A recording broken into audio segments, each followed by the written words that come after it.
My stepson put lavender in my shower products and laughed when I broke out in rashes, and his father said I was making a big deal over nothing. When I tried to stand up for myself, he scoffed and said, "Don't act like you're some victim." I just looked at him. That was 2 months ago. Last night, he called me 34 times crying. When I married my husband, I was convinced I'd be a great stepmother to his 17-year-old son Jared. But then I met Jared, and the first words he ever said to me was that I was a washed-up homewrecker. This set the tone for our relationship. I wouldn't have even minded not being super close with him as long as he was cordial towards me. But he wasn't. Instead, he was verbally and even physically abusive. I've been called names by him, even racial names. He orders me around the house whenever he wants something, and fully expects me to run and get it like I'm his assistant. Just a few weeks ago, he said he wanted me to drive to a burger place and bring him back a meal, then clapped his hands at me like I was his butler. My husband thought it was the funniest thing on earth, even tossing me my keys. That's another huge problem I have. My husband enabling Jared no matter what. The racial names I get called are just jokes. Him ordering me around is him being a teenager, and when Jared flicks my temple or a slap on my behind, he's just being playful. This level of abuse and enabling has become too much, and I'm going to file for divorce. But not before I finish getting back at Jared. You see, there's one particular incident that caused everything. A few weeks ago, we were eating dinner, when Jared started talking about being suspended from school for BS reasons. His dad asked him what these BS reasons were, and Jared said bullying a poorer kid. My jaw dropped. I asked if he actually bullied him, and Jared said, "Hell no, I don't even punch him or anything, I just make jokes about his clothes or whatever.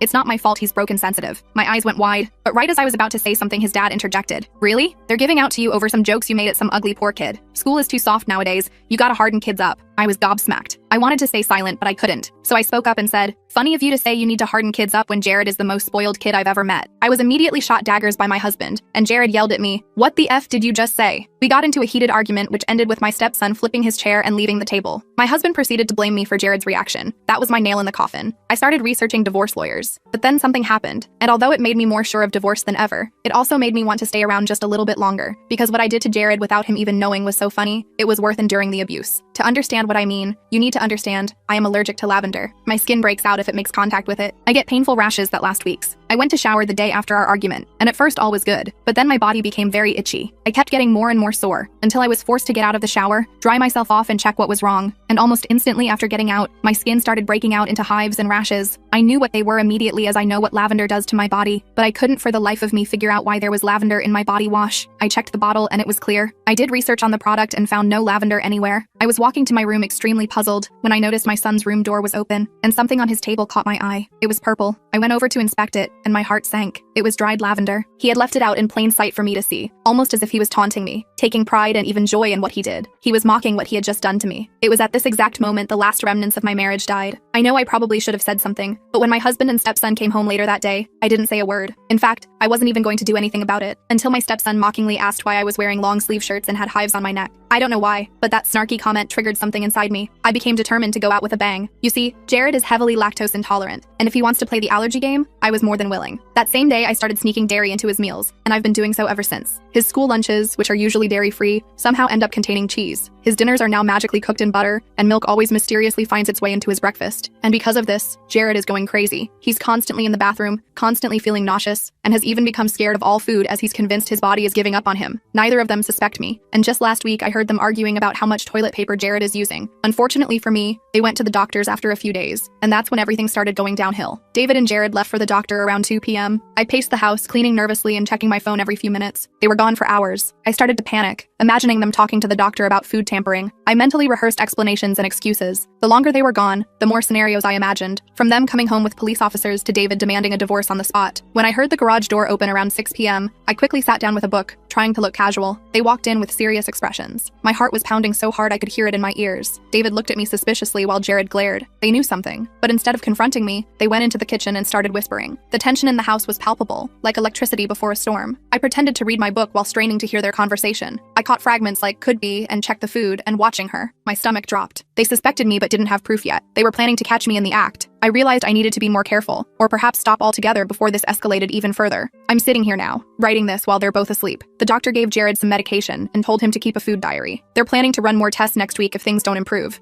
I know I should stop. This whole revenge plan was stupid and childish, but part of me wants to keep going just to make Jared understand how it feels to be uncomfortable in your own home. Tomorrow morning, I need to decide, do I stop and hope they never figure it out, or do I continue and risk getting caught? Either way, I'm still researching divorce lawyers. This marriage was a mistake from the beginning. I just never realized how bad it would get. Update. It's 6 a.m. now. I just watched David sneaking around the kitchen, checking the refrigerator and cabinets. He was examining all the lactose-free products, probably looking for signs of tampering. He almost caught me watching from the hallway. I ducked into the bathroom quickly. I need to be more careful about where I I store my dairy weapons if I decide to continue. I feel torn. On one hand, what I'm doing is wrong. On the other hand, they've both been awful to me, and no one else is on my side. David's family thinks he's perfect, and my own family lives across the country. I have no support system here. Maybe making Jared temporarily uncomfortable is the only way to get through to him before I leave for good. The divorce lawyer I contacted on April 7th has an opening in 2 weeks. I'm going to take it. In the meantime, I need to decide what to do about the dairy situation. Maybe I'll stop for a few days to make them think it was something else, then start again when they let their guard down. Or maybe I'll just focus on getting out of this toxic household as soon as possible. I never thought I'd be this person. I used to consider myself kind and forgiving. Now I'm sneaking dairy into a teenager's food for revenge. That's not who I want to be. But living with constant disrespect changes you. I'm not excusing my behavior. I know it's wrong. I'm just trying to survive until I can escape this nightmare marriage. I've just checked the kitchen again to make sure David isn't still lurking around. Coast is clear. It's scary how quickly I've turned into someone who sneaks around my own house. I never imagined being in this position when I said I do 2 years ago. But here we are, me hiding in the bathroom at 6 a.m., heart racing because my husband almost caught me spying on him while he was spying on me. What a mess. I decided to skip adding dairy to Jared's breakfast this morning. Better to lay low for a few days while they're suspicious. I made his usual avocado toast with his lactose-free cheese, being extra careful to use all the right products. Jared watched me like a hawk the entire time, hovering in the kitchen doorway. I could feel his eyes boring into my back as I prepared everything. Feeling any better today? I asked, trying to sound genuinely concerned. He just grunted and grabbed his plate, inspecting it carefully before taking a tiny test bite. When no immediate stomach pain followed, he seemed to relax slightly and took another bite. The distrust was obvious, though. He wasn't going to let his guard down anytime soon. David came in a few minutes later, kissing Jared on the head before completely ignoring me. They whispered something to each other that I couldn't hear. This silent treatment was new. Usually, David at least pretended everything was fine between us, even after our worst arguments. This cold shoulder approach felt different, more calculated. After they left, Jared to school and David to work, I searched the house to see if they'd set up any traps to catch me. I checked for hidden cameras or new security features on the refrigerator. Nothing obvious, but I couldn't shake the feeling that they were planning something. I even checked my phone for spy apps, paranoid that they might be monitoring my internet searches about divorce lawyers. That afternoon, I received a text from David saying he and Jared would be late because of a follow-up appointment with the gastroenterologist. This was news to me. They hadn't mentioned a second appointment so soon. My anxiety spiked again. What if the doctor had somehow identified dairy as the culprit already? I spent the entire afternoon stress cleaning and rehearsing my defense. When they finally came home around 7 p.m., Jared went straight to his room without a word. David lingered in the kitchen where I was preparing dinner. He leaned against the counter, watching me chop vegetables with an unsettling intensity. The doctor thinks Jared might have developed some new food sensitivities, he said casually. Recommended we keep a detailed food log and maybe install a camera in the kitchen to see if we can identify what's triggering these episodes. My knife slipped, nearly cutting my finger. A camera? Isn't that a bit extreme? David shrugged. If it helps Jared feel better, nothing's too extreme. Don't you agree? The threat was thinly veiled. He was letting me know they were closing in. I nodded weakly and continued chopping, my hands slightly shaking. A camera would definitely catch me if I continued my dairy revenge. The game was changing. That night, I lay awake listening to David snore beside me. Our marriage had deteriorated so quickly. I remembered our honeymoon in Maui last summer, how he'd been so attentive and loving. When had things changed? Was it gradual, or had he been wearing a mask the entire time? I knew I needed to accelerate my escape plan. This house was becoming a psychological battleground, and I was outnumbered. The next morning, I checked our joint bank account and was shocked to discover David had withdrawn a significant amount yesterday. Nearly $5,000 was gone. When I casually mentioned it over breakfast, he dismissed my concern. Just needed some cash for Jared's medical stuff. Why, are you keeping tabs on me now? I backed down immediately, but internally, alarm bells were ringing. Was he already moving money around in anticipation of a divorce? I made a mental note to mention this to the lawyer when I saw her. I needed to protect what little financial independence I had left. The 3-story colonial we lived in was starting to feel like a prison. Each creaking floorboard and slammed door set my nerves on edge. The spacious kitchen with its granite countertops and stainless steel appliances, once my favorite room, now felt like contested territory where I was constantly being monitored. Even the master bedroom with its bay windows and attached bathroom no longer felt like a sanctuary, not when I had to lock my toiletries in a case for fear of tampering. The next few days followed a similar pattern. Jared's stomach issues mysteriously improved since I'd stopped adding dairy to his food. The suspicious looks continued, though. I frequently caught them whispering, only to stop abruptly when I entered the room. The tension was suffocating. On Thursday, April 12th, I came home from grocery shopping to find Jared rummaging through my personal toiletry items in our bathroom. He jumped when he saw me, quickly putting down my moisturizer. "What are you doing?" I asked, trying to keep my voice level. "Looking for aspirin," he mumbled, pushing past me into the hallway. I checked my products immediately, smelling each one for any added lavender or other potential allergens. Everything seemed normal, but his behavior sent a clear message. He was planning retaliation. That night, I moved all my essential toiletries to a locked case and brought it to work the next day, storing it in my desk drawer. Better safe than sorry. The weekend arrived with an unexpected development. David announced Saturday morning that his parents were coming for dinner. I hadn't seen Robert and Linda since Christmas, and they'd always been coldly polite at best. David hadn't mentioned they were visiting, which wasn't surprising given our current communication status. I spent the day cleaning and preparing dinner, anxiety building with each passing hour. When the doorbell rang at 6 p.m., I plastered on my best fake smile and opened the door. Robert and Linda stood there with fixed smiles that didn't reach their eyes. Behind them was an unfamiliar woman around 50 years old. "This is Dr. Karen Mills," Linda announced as they entered. "She's a family friend and an excellent psychiatrist. We thought she could join us for dinner." My stomach dropped. This wasn't a casual family dinner. This was an intervention. They'd brought a psychiatrist to evaluate me without warning. I looked at David, who avoided my eyes, and Jared, who was smirking from the staircase. They'd planned this ambush together. Our formal dining room with its chandelier and dark wood table, normally used only for special occasions, became the setting for this unexpected psychological evaluation. Family photos hung on the burgundy walls, happy moments from before I entered the picture, reinforcing my status as an outsider in what should be my home. Dinner was excruciating. Dr. Mills asked seemingly casual questions about my childhood, my relationship with my parents, any history of emotional issues. Everyone watched me like I was a bomb about to explode. I answered politely but briefly, trying to maintain my composure while internally screaming. The breaking point came when Linda gently suggested that sometimes new wives can feel threatened by their stepchildren and develop concerning behaviors in response. She looked meaningfully at Dr. Mills, who nodded sagely. They were building a case that I was mentally unstable. I excused myself to the kitchen, supposedly to check on dessert, but actually to have a moment alone to breathe. My hands were shaking as I gripped the counter. David followed me in, closing the door behind him. "What the hell is this?" I whispered furiously. "We're concerned about you," he said, his voice dripping with fake sincerity. "You haven't been yourself lately. Mom thought Dr. Mills might be able to give us some insight." "Into what? The fact that your son put allergens in my products and you did nothing? Or that both of you treat me like a servant?" He sighed dramatically. "See, this is exactly what we're talking about. These delusions and accusations. Jared would never deliberately hurt you. Maybe you need help processing your feelings in a healthier way." I realized then that this was their strategy. Make me look unstable so anything I said about their behavior would be dismissed as paranoia. If I filed for divorce and mentioned the abuse, they'd claim I was mentally ill. It was insidious and terrifying. I somehow made it through dessert, excusing myself immediately after with a migraine. I locked myself in the guest bathroom, sat on the floor, and silently cried. I needed evidence of what was happening. I needed allies. I needed to get out before they completely destroyed my credibility and possibly my sanity. Sunday morning, I drove to the nearest electronics store and purchased a small camera, using cash so it wouldn't appear on our joint credit card. I installed it in our bedroom, hidden among my books on the shelf. If Jared was entering our room to tamper with my things, I would have proof. Over the next few days, I checked the footage whenever I had privacy. The third day, I hit pay dirt.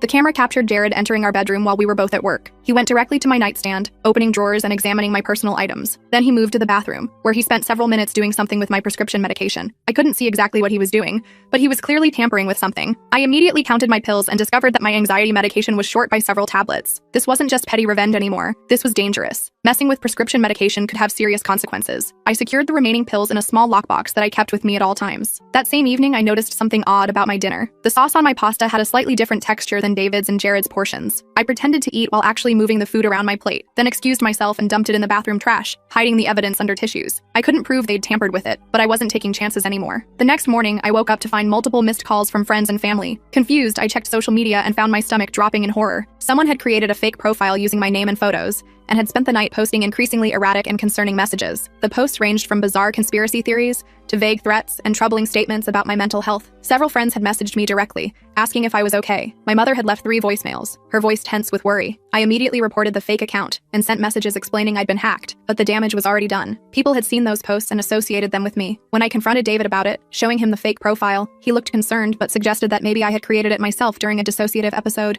and didn't remember. The casual way he proposed this, as if it were a reasonable explanation, made me realize how far they were willing to go to discredit me. "I didn't create this," I said firmly, "and I think you know exactly who did." He sighed heavily. "See, this is exactly what my parents were concerned about. These paranoid accusations aren't healthy. Maybe we should call Dr. Mills and set up a proper appointment." I walked away rather than continue the conversation. It was clear reasoning with him was pointless. Instead, I drove to work and called the divorce lawyer from my office, moving my appointment up to the next day. I couldn't wait any longer. That night, Jared invited a friend over for dinner, something he'd never done before. The friend Thomas kept giving me strange looks throughout the meal. I caught him whispering to Jared several times, both of them glancing my way. After dinner, I overheard Thomas asking Jared, "Is she really as crazy as you said?" before they noticed me and quickly changed the subject. The realization that Jared was spreading rumors about me to his friends hit hard. This character assassination campaign was expanding beyond our household. I retreated to the bedroom early, documenting everything in a journal I kept hidden at work. The evidence was mounting, but I felt increasingly trapped and isolated. The meeting with the divorce lawyer the next day was both validating and terrifying. Jordan, a sharp-eyed woman in her 50s, listened to my story without judgment, asking clarifying questions and taking detailed notes. When I finished, she leaned forward with a serious expression. "What you're describing sounds like a coordinated campaign of emotional abuse and gaslighting," she said. "Unfortunately, it's not uncommon in high-conflict divorces. The good news is we can take steps to protect you. The bad news is that they've already laid groundwork to paint you as unstable, which complicates things." She advised me to document everything, secure my finances as much as possible and consider moving out sooner rather than later. She also suggested I see a therapist, not because I needed psychological help, but to establish a professional record of my mental stability in case they tried to use that against me in court. As I left her office, I felt simultaneously lighter and heavier. I had a plan now, but the road ahead looked difficult and possibly dangerous. I needed to be extremely careful about my next steps. When I returned home that evening, I noticed my journal wasn't exactly where I'd left it in my desk drawer. I always placed it with the spine facing right, but now it was facing left. Someone had been looking through my things again.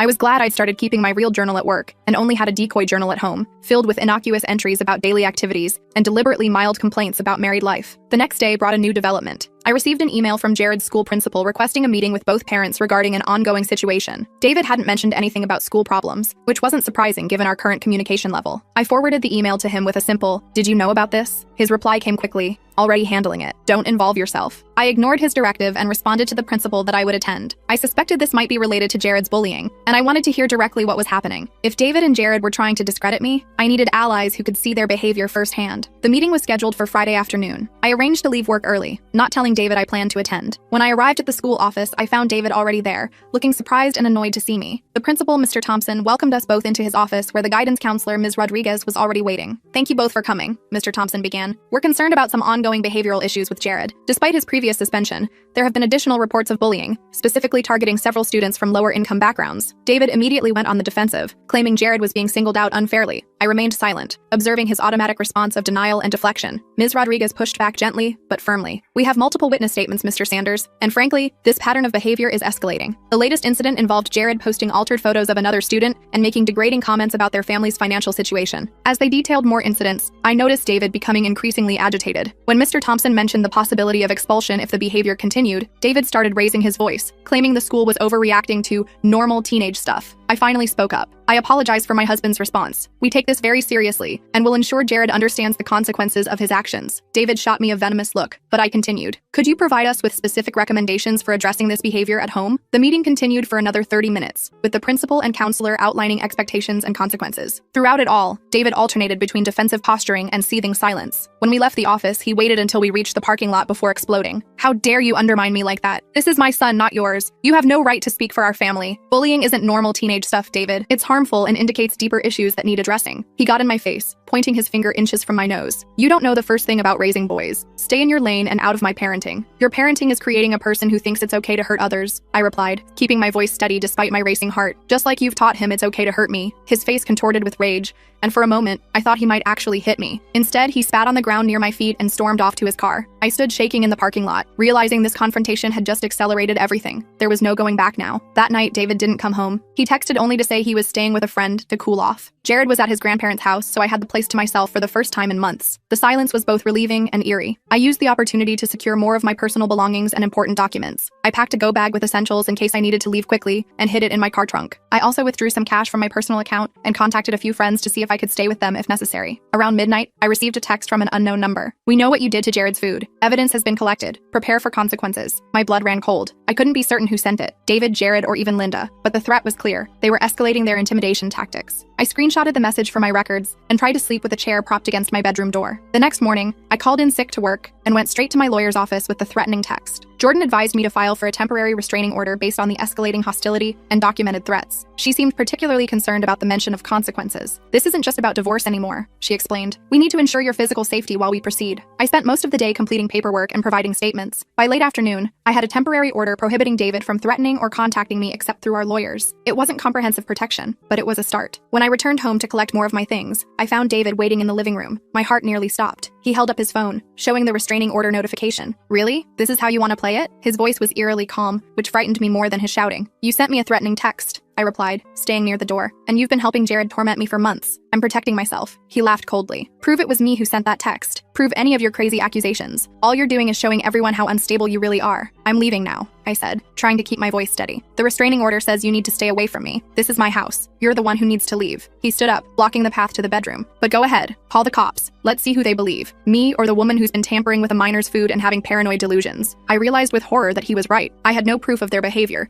but they had manufactured evidence against me. If I called the police now, it could backfire terribly. I backed slowly toward the door. "I'll have my lawyer contact yours about retrieving my belongings," I said, then turned and fled to my car, hands shaking so badly I could barely get the key in the ignition. I drove straight to my friend Taylor's apartment, where she'd agreed I could stay temporarily. As I explained the situation, her expression grew increasingly concerned. She'd met David and Jared several times and had always commented on how charming they both were. Now she was seeing the other side of them for the first time. "They seemed so normal," she said, helping me bring in my small bag of belongings. "David was always bragging about what a great father he was. They're both excellent at maintaining their public image," I replied. "That's what makes this so difficult. No one sees what happens behind closed doors." That night, I received multiple texts from mutual friends asking if I was doing okay and mentioning they were concerned about my mental health. One even referred to my erratic behavior at the school meeting. It was clear David was spreading his narrative widely and effectively. My social support network was being systematically poisoned against me. The next day, I discovered my work email had been flooded with messages from a wellness center specializing in mental health crises, confirming my appointment that someone had scheduled on my behalf. My boss called me into her office, looking uncomfortable. "We received a concerning call from your husband," she began carefully. "He mentioned you've been experiencing some difficulties lately and might need time off for treatment." I took a deep breath and decided complete honesty was my only option. I explained the situation, the abusive household, the gaslighting campaign,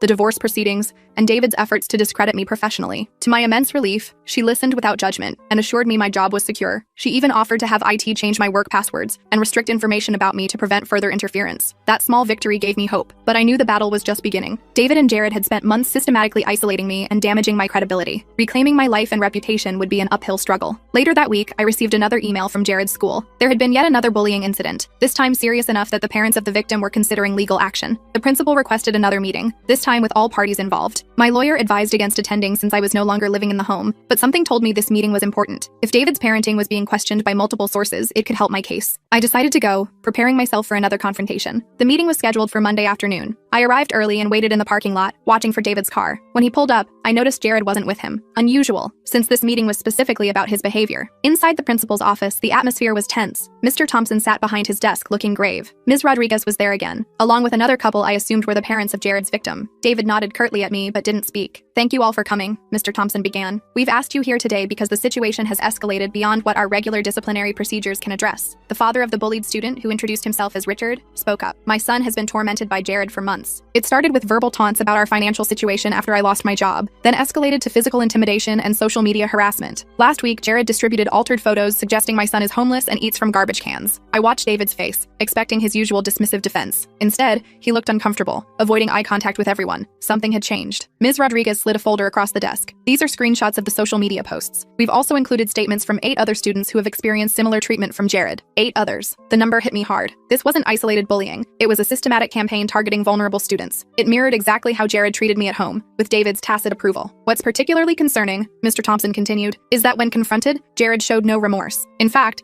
he suggested his behavior was justified because these students are, in his words, losers who need to learn their place." Richard's wife, who had been silent until now, spoke up. "Our son has developed anxiety so severe he can't sleep. He's afraid to come to school. No child should live in fear like this." David finally spoke, his voice lacking its usual confidence. "I understand your concerns. I've spoken with Jared about this behavior before." "Have you?" I interrupted, unable to contain myself. "Because at home, you've consistently reinforced that this type of behavior is acceptable. You've called it normal and said other kids need to harden up." The room fell silent. David glared at me while the others looked between us, sensing the deeper conflict. Mr. Thompson cleared his throat. "In light of this pattern of behavior and Jared's unwillingness to acknowledge its impact, the school board has decided on expulsion. This decision is final." David's face flushed with anger. "You can't do that. He's in his senior year." "We can and have," Mr. Thompson replied firmly. "The safety of our student body is our priority. Jared will need to complete his education elsewhere." As the meeting continued, arrangements were discussed for Jared's academic transition. Throughout it all, I observed David's growing agitation. The carefully constructed image of his perfect family life was crumbling, and he clearly blamed me for it. When the meeting ended, David cornered me in the hallway, keeping his voice low but intense. "You've ruined everything. Are you happy now? First you try to poison my son, then you get him expelled. This ends now." Before I could respond, Richard approached us, having overheard David's comment. "Excuse me, but your son ruined my child's sense of safety and self-worth. If anyone's responsible for his expulsion, it's Jared himself." He turned to me. "Thank you for speaking up in there. It's clear this behavior has been enabled for too long." David stormed off, leaving me with Richard and his wife. They asked about my situation, sensing the obvious tension. I shared a simplified version of recent events, and they exchanged knowing glances. "We've been documenting everything for a potential lawsuit," Richard explained. "If you need support for your divorce proceedings, we'd be willing to provide statements about what we've observed of their behavior." I nearly cried at this unexpected allyship. After feeling isolated and disbelieved for so long, having someone validate my experience was overwhelming. We exchanged contact information before parting ways. As I drove back to Taylor's apartment, I reflected on how dramatically things had shifted in just a few weeks. From secretly adding dairy to Jared's food in a petty revenge scheme, I now found myself in the midst of legal proceedings with unexpected allies emerging. The situation had escalated beyond anything I could have anticipated. That night, I received a voicemail from Linda, David's mother. Her voice sounded different, less confident, more hesitant.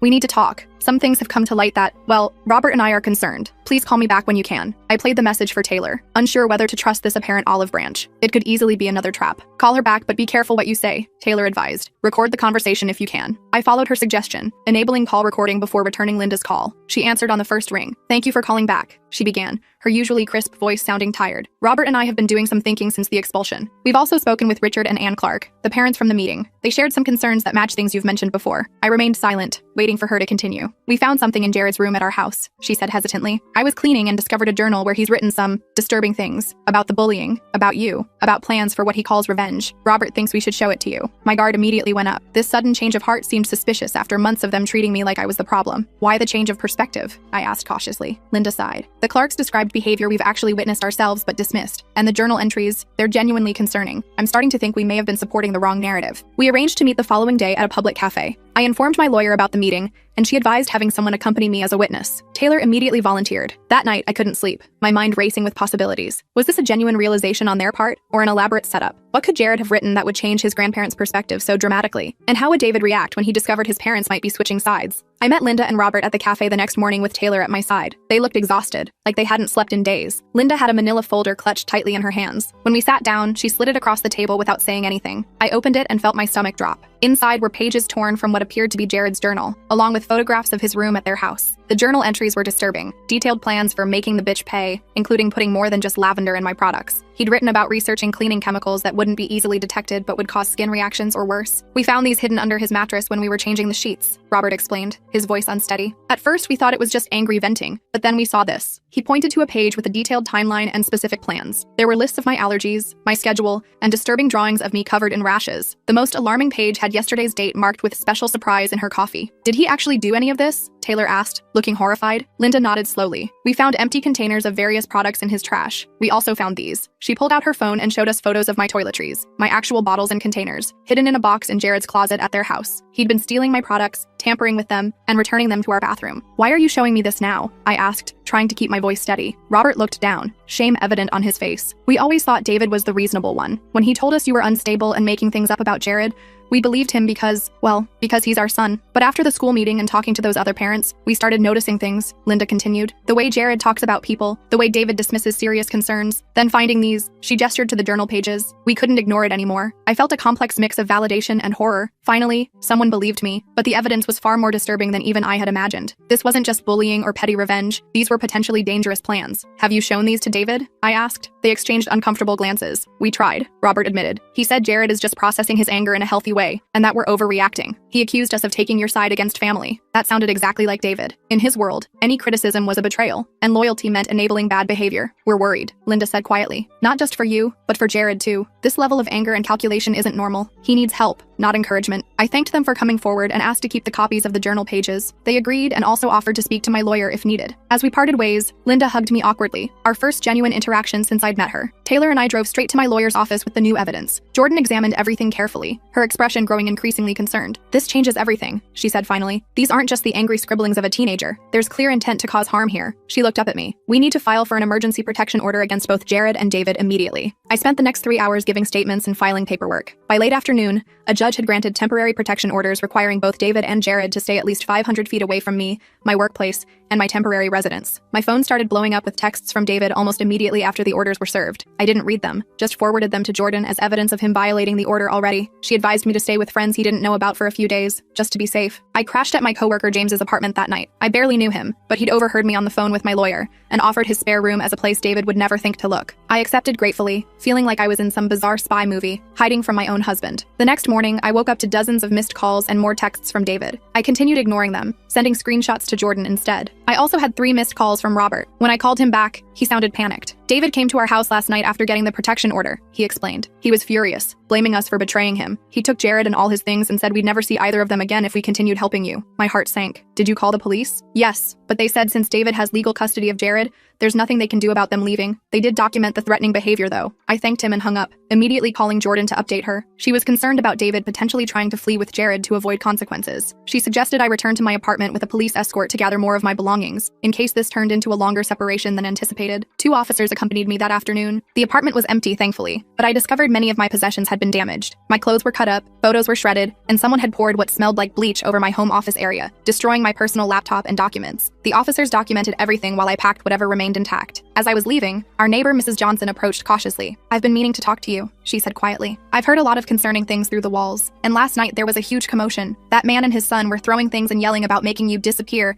if you continued with the legal case." I asked if she'd be willing to make a statement, and she agreed immediately. She'd apparently been documenting disturbances for months, including dates and times. Another unexpected ally emerged from a situation I thought I was facing alone. Over the next week, more evidence accumulated. 3 of Jared's former friends, including Thomas, came forward with text messages where Jared had explicitly discussed plans to teach me a lesson for disrespecting him and his dad. The texts included references to putting chemicals in my food and toiletries that would make me really sick, but looked like she's just crazy. Jordan filed for an emergency hearing based on the mounting evidence and witness statements. The judge scheduled it for the following Monday. David was required to appear with Jared, and the court would determine whether the temporary protection orders should be made permanent. The weekend before the hearing was agonizing. I stayed at a hotel under a different name, jumping at every noise and checking the locks repeatedly. Jordan had advised me to be especially cautious since David hadn't been seen at work or their apartment for several days. Monday morning arrived with a strange sense of both dread and relief. This would finally come to a head, one way or another. I arrived at the courthouse with Jordan and Taylor, both providing moral support. Robert and Linda were already there, looking nervous but determined. When David and Jared finally appeared with their lawyer, I felt physically ill. David looked surprisingly put together and calm, while Jared had clearly been coached to appear innocent and victimized. They both wore suits and subdued expressions, the picture of respectability. The hearing began with Jordan presenting our evidence, the journal entries, witness statements, the documented pattern of abuse and retaliation. David's lawyer tried to paint me as a vindictive, unstable woman who had been abusing Jared by tampering with his food. He even had medical records showing Jared's lactose intolerance episodes. I hadn't expected them to actually prove the dairy incidents, and my stomach dropped. Jordan had warned me this might come up and had prepared accordingly. When it was her turn to respond, she didn't deny the dairy incidents but put them in context. "Yes, my client admits to a brief, ill-advised period where she added regular dairy to Jared's food," Jordan stated calmly. "This occurred after months of documented abuse, including Jared deliberately exposing her to a severe allergen that required medical treatment. It was a regrettable reaction to ongoing torment. The key difference is that my client's actions, while inappropriate, caused temporary discomfort with no lasting harm, while the respondent's actions show escalating patterns potentially leading to serious injury." The judge, a stern-looking woman in her 60s, asked several pointed questions of both sides. When David took the stand, he was the picture of concerned fatherhood, expressing worry about my declining mental state and how I'd targeted his innocent son out of jealousy. I thought I might throw up watching his performance. His ability to lie convincingly was truly stunning. For a moment, I even questioned my own reality. Had I somehow misinterpreted everything? But then Jordan showed the text messages between David and Jared, discussing plans to make me pay and teach me my place. David's facade cracked slightly as he tried to explain these away as just venting. When it was Jared's turn to testify, something unexpected happened. The carefully coached performance began to unravel under the judge's direct questioning. When asked specifically about the journal entries and plans to put chemicals in my products, Jared became defensive and contradictory. "She deserved it for what she did to me," he finally blurted out, losing his composure. "She was trying to take my dad away and make me sick with the dairy stuff. Dad said we had to show her who's really in charge." The courtroom fell silent. David's lawyer tried to call for a recess, but the judge refused. She continued questioning Jared, who became increasingly agitated and eventually admitted to multiple instances of tampering with my belongings, all with David's knowledge and encouragement. By the end of the hearing, the judge granted permanent protection orders against both David and Jared. She also ordered a full psychiatric evaluation for Jared and referred the case to the district attorney for potential criminal charges against David for contribution to the delinquency of a minor and failure to protect. As we left the courtroom, I felt numb rather than victorious. The system had worked technically, but the cost had been enormous. My marriage was over, my possessions damaged or destroyed, my sense of safety shattered, and my trust in people severely damaged. "What happens now?" I asked Jordan as we walked to her car. "Now we proceed with the divorce with this judgment as supporting evidence," she explained. "David will likely face additional legal consequences depending on what the DA decides. As for Jared, the psychiatric evaluation will determine next steps for him." In the months that followed, things moved both quickly and agonizingly slowly. The divorce proceedings advanced, with the evidence from the protection order hearing making it difficult for David to contest anything. The financial discovery revealed he'd been hiding assets throughout our marriage, leading to a much more favorable settlement than I might have otherwise received. Jared's psychiatric evaluation revealed concerning personality patterns that the psychologist linked directly to his father's influence and parenting style. He was ordered into intensive therapy, with his grandparents granted temporary guardianship, while David dealt with his own legal issues. David eventually pled guilty to reduced charges to avoid jail time, accepting probation and mandatory counseling instead. His professional reputation suffered significantly once the case details became public. The last I heard, he'd moved to another state to start over. 6 months after that final hearing, I was settling into a new apartment in a a different city, with a new job, and slowly rebuilding my life. The divorce was finalized, the protection orders remained in place, and I was gradually learning to trust my own perceptions again after months of gaslighting. Surprisingly, Linda and Robert maintained contact, sending occasional updates about Jared's progress in therapy. According to them, he was slowly recognizing how his father's influence had shaped his behavior and was working to develop healthier patterns. I appreciated their updates but maintained firm boundaries, unwilling to become directly involved in Jared's rehabilitation. One afternoon, I received a letter forwarded through my lawyer. It was from Jared, part of his therapy process to make amends to those he'd harmed. The letter was awkward and still showed signs of minimizing and justification, but it also contained genuine acknowledgement of specific harmful actions and their impact. I read it once,